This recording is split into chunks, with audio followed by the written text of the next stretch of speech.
I'm Linda Sousa with lindasousa.com and join the journey. And I'm doing some food prep. So today is Sunday and it's really Sunday food prep day. I'm preparing for another round of the 21-day fix. And so I try to do my shopping ahead of time so that I get that done probably on Friday or Saturday so that I'm not doing shopping and food prep on the same day because sometimes it just takes too much time in the kitchen and I don't want to spend that much time in the kitchen. And I'm going to do several different things. So I'm going to switch around right now for some different things that I'm going to get ready to prep, and then we're going to come back and I'm going to show you how to assemble a few of the items that we do, that my husband and I, John, do on our typical round of a 21-day fix. So one of the first things, and I wanted to do this now because I wanted to show you what I'm doing with Brussels sprouts. Love roasted Brussels sprouts. They're just a great source of nutrients and vitamins, and they're a great go-to vegetable during the course of the week. And so I like to add them with a few other vegetables and roast those so that we have them in the fridge. So I have a whole bunch of Brussels sprouts here, and I've already started cutting them. And what I'm doing with them, and I'll just show you how I do one. I want to take off that bottom part and those leaves. You can leave them whole, or you can slice them. For this particular week, I'm going to slice them in half, and I'll just do a couple of these so you can see what I'm doing. And I'm just taking off those outer leaves. This is almost like a little mini head of cabbage, and I still need to rinse these. I haven't washed these yet, so those will get washed and they'll get dried and they'll get probably mixed together with some other vegetables before I roast them, and we'll come back to that. But I just want to show you how I prepare my Brussels sprouts. What I have here as well is some asparagus. We love asparagus. It's a wonderful accompaniment to just about everything. And in the summertime, actually all year round, we can roast this on the grill, roast it in the oven. You can steam it, you can add some lemon, you can do all kinds of things with asparagus. You can put it in omelets and stir fries. For us, it's just one of those wonderful all-around veggies. And for me, I just try to make things as easy as I can. Obviously, this is the end you want to cut off. So I leave that right on there. Take those off, and I'm going to wash these because they haven't been washed, but you're not going to be here while I do that. But I'm just wanting to show you how I do it. And so essentially, I don't want to spend any more time in the kitchen prepping than I absolutely have to. Now, some people, I probably should have left one of these whole to show you. Sometimes people will actually prefer to take the stem, and I'm not going to really well do it because I'll cut it short, but they'll snap it as opposed to cutting it like I just did. You can snap it and get the bottom off that way. You can do it any way you like, but you definitely want to get that bottom part off. Sometimes, and I don't clean them, but you can actually be very specific and go through, and all these little fronds that are here, you could actually slice those off if you wanted to and clean those up. We don't. I slice them, I'll wash them, I'll dry them really well, some sea salt and a little black pepper, a touch of, we use an aerosol olive oil. So we take our olive oil, put it in this little container, pump it up, spray it, so that it doesn't, I'm not using as much olive oil as I would if I was pouring a lot of oil over it. And I do that typically when I'm roasting my vegetables. So that's one of the other veggies we've got here. And actually I'm kind of getting my clean stuff mixed in with my good stuff. One of the snacks that we like to have during the week is celery. Celery with almond butter or peanut butter, or just celery on its own, celery with goat cheese. So I've just cut up a few celery sticks. Again, those are going to need to go in and get washed, and those are ready to go. Next on our agenda is cauliflower. This is absolutely my favorite. And I actually bought a couple of heads of this week because I'm going to do a cauliflower puree. I have a pork loin that I purchased, and I'm going to do a nice roasted pork loin. Often they'll come in a package of 2. This is frozen because I actually came home from the market last night. I threw it in the freezer because I didn't think I'd have time to prepare it today. And so there's 2 loins in here. So I'll take them, I'll clean them, obviously I'll defrost this. And then this is really simple to prepare. You can sea salt, coarse black pepper, a touch of olive oil on this just to rub it down, and then I usually like to put some garlic on it. So you can mince up some fresh garlic and put that on it, or actually there's a blend that has garlic in it and sea salt, and that actually works really well too, but that does have some preservatives and stuff in it. So if you want to go all natural, you're just going to use some sea salt, some coarse black pepper, and some fresh garlic. To season that up, you're going to roast it, and I'll show you how to do that when we get to that video. So the cauliflower puree is going to go with that. This cauliflower is going to be my roasting cauliflower. And that little girl you hear in the background is our 19-year-old feral cat, Silver. So I think she's making herself known, and she just wants to say hi. So this is, I want to roast this. And so all I'm going to do is I'm going to cut this up. Again, you can cut it up with the knife. You can go in and break it up and get it into pieces. I'm going to do that because I'm going to get all of these veggies all prepared. We have an event to go to in a little while. I don't know whether I'm going to get a chance to roast them tonight. So having all of this done, having everything cut up and ready to go, I was just looking for these.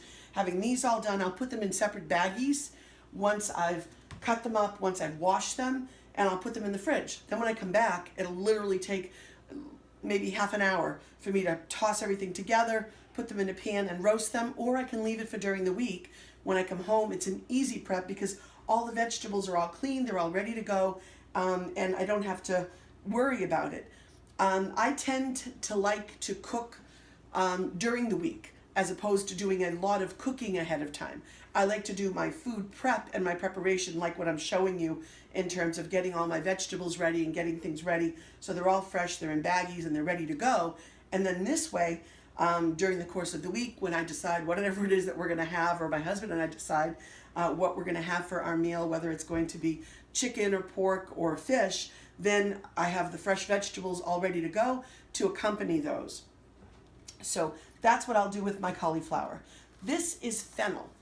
In Italian, we call it finocchio or anise, and it is one of my all-time favorites, and it is a total go-to. At the market, actually, they took off all the leafy fronds that are on the top of that usually. And again, with this, it's going to have to be washed. It's going to have to be cut. And this one, I will typically slice into slices. So it'll go like that, and then I'll cut that up. And again, when I get to doing that, I'll show you. I probably should have a cleaner area here, and I don't, but I'll just do a couple. I wish that the camera could give you the smell of how wonderful this anise smells. It is so delicious. If you like licorice, you'll love this. If you don't like licorice, this will not be a go-to for you, but it's totally a go-to for us. And one of my favorite combinations is cauliflower and fennel. I just love to roast that often, just the two of those things. It's fabulous. So that's one of the other veggies that we're going to be having this week. And then this one is Swiss chard, and they call this one, I think, rainbow Swiss, and there's all different kinds of Swiss chard. This is one of my all-time favorites. My mother always made this, and she made these Italian dishes, which now when I look back were actually very healthy. Probably a little too much oil for what I would use today, but wonderful, delicious, hearty mountain peasant food, where my family is from Abruzzi in Italy, and so they do a lot of that kind of home cooking. So for these, you could take the stems off and like pull this out and just take the leaves. You know, there's all different kinds of schools of thought on how you prepare this. That's not how I do it. Some people do, and they take this really hard part out. We don't do that. I don't do that. So what I do, though, is I cut off the very bottom, because we definitely don't want that. And then what I do is I slice it really thin, and then I just slice the whole thing all the way up. And I probably should move that over. I'm not sure if you can see it, but I'll do some of this just so you can see. These are a little tough, but I like them. I like them crunchy. If you just want a real saute, then you're going to omit these. You're not going to put those in. You're going to start up here. You're going to pull all these leaves off, and that's what you're going to want. You're going to get rid of the spine, and then you're going to do that. This is very similar to kale, although it's a lot to me, sweeter, much more tender. And I like it a lot better than kale, although I do love kale. And that brings me to this little section over here. This is just romaine lettuce, and I've sliced it all up. I have it ready to go. I'm going to actually make some salads, and I'm going to do a few mason jar salads with this. So I'm just prepping and getting all this ready. This still has to be washed. I think this is a Pampered Chef. It's just a little salad spinner. I'll soak this, I'll wash it really good, put it in here, get all the water out, lay it out, get it nice and dry before I use it. So that is something to come, and I do use this for a lot of the other things that I'm doing. I have different size little basket there. This is baby kale. This is awesome. This is another wonderful go-to. I'm not going to do anything with this today. This is going right back in the fridge after I show it to you. This, I will take some fresh garlic, a little bit of olive oil, do a saute, and this is a wonderful accompaniment to whatever we're going to have for a meal, or then to make it and then have it, have it for lunch. And this is baby spinach, another one of my favorites. Salads, omelets, for a side vegetable mixed in with a salad, or some baby greens. I know they have the spring mix. Spring mix isn't one of my favorites, so I don't make it often. But I do like arugula, the baby arugula. So sometimes I'll do all of the above. They're calling this the power up greens, I guess. But in any event, kale seems to be very popular these days, and it really is delicious, and it is so good for you, especially when they're sautéed. Little garlic, little olive oil. That's it for these two. I don't typically buy carrots like this. I really don't like them bagged like this. I prefer the whole carrots, which I do have in the fridge, but we had purchased a ton of carrots for to do a large amount of beef stew that we made, because we were making beef stew for 150 people. And so in order to cut down on our preparation time, we purchased these that we could cut up. So of course we're not going to let this go to waste, and we're going to eat these. So again, this with some of these will get cut up and then mixed all together to get roasted. I'm not a massive fan of broccoli. It depends. So I actually didn't get that much broccoli, but I did buy a little. And the reason I bought this amount of broccoli is because during the course of the week, we probably will have a stir fry. I showed you that roast pork, or the pork that I'm going to roast. With the leftovers from that, I probably will then put together a stir fry, and that's where some pepper, some red bell pepper. I have green pepper in the fridge. A little of the yellow, just a little bit of everything. I also have some zucchini in the fridge. Those things, some onion. We'll throw in some scallions. All those things will get put into the pot, and that'll become another dinner, which will be kind of almost a little bit of a leftover, because it'll be any of the vegetables you might have left over. I might chop them up a little finer, or leave them as they are, throw them in the pan. Same with the asparagus. Put some of that in there. I have some beans in the fridge as well. Those will get thrown in, and we'll make a really nice stir fry. The last thing I want to touch on before we cut here for a minute is my fruits, or my berries. I love the berries, and so here's some blackberries. These are raspberries, and I've already taken the strawberries and I've already cut them up. Now, the reason I do this is because I, in my time, have wasted way too many berries.